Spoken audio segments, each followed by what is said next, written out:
This budget, Minister, targets the young, the old and the sick.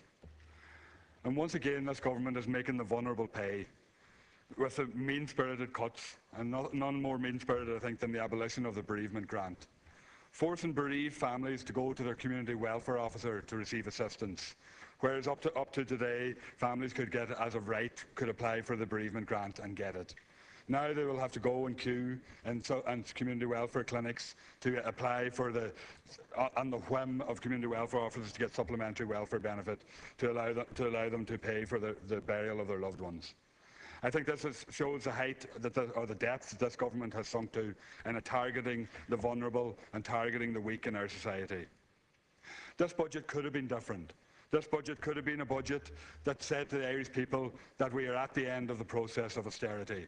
It could have said to the Irish people that you have a bit of respite and maybe encourage people to go out and start spending and be able to participate again in our society, but this government has chosen not to do that.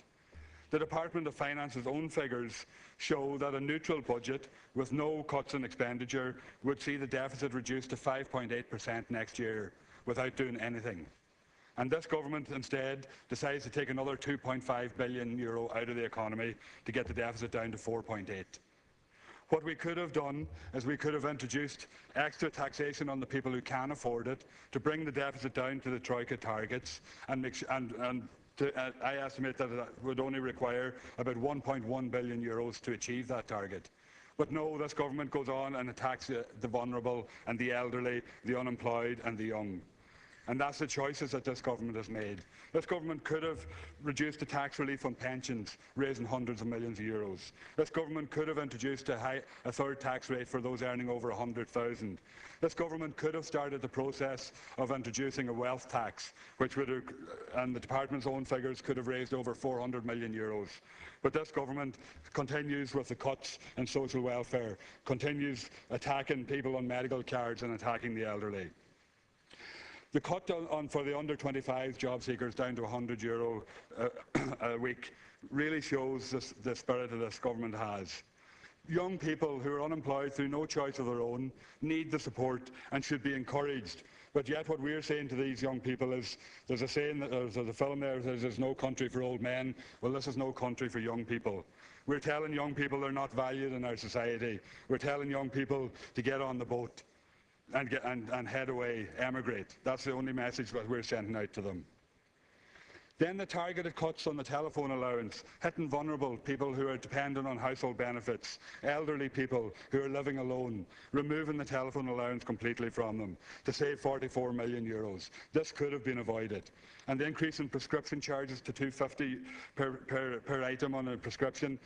Many people are coming to my office saying about the €19 a month charge, that they couldn't afford that. How will they be able to afford the €25 a month that you are now imposing on them?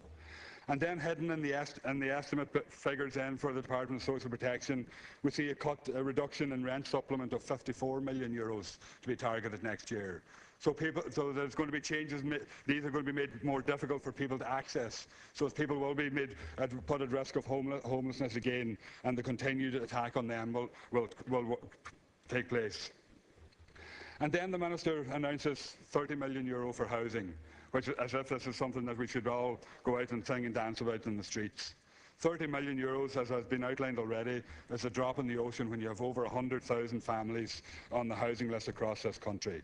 And this is at a time when there's €440 million in European Investment Bank finance that the voluntary housing associations are unable to draw down.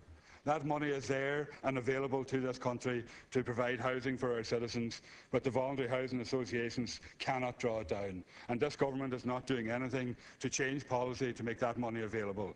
So €30 million for housing will not do anything to alleviate the difficulties that so many people are on and so many people facing homelessness. And then this government removes mortgage interest benefit, so that people who are struggling from next year on will not be able to get any respite. And you continue to do this, and yet you could have made different choices. You could have decided not to reduce expenditure at all across this budget and still achieve the Troika targets. You could have decided to introduce the wealth tax and make those targets even more achievable, but you didn't. You chose to attack the young, the old and the sick. And I think that's a shame on this government.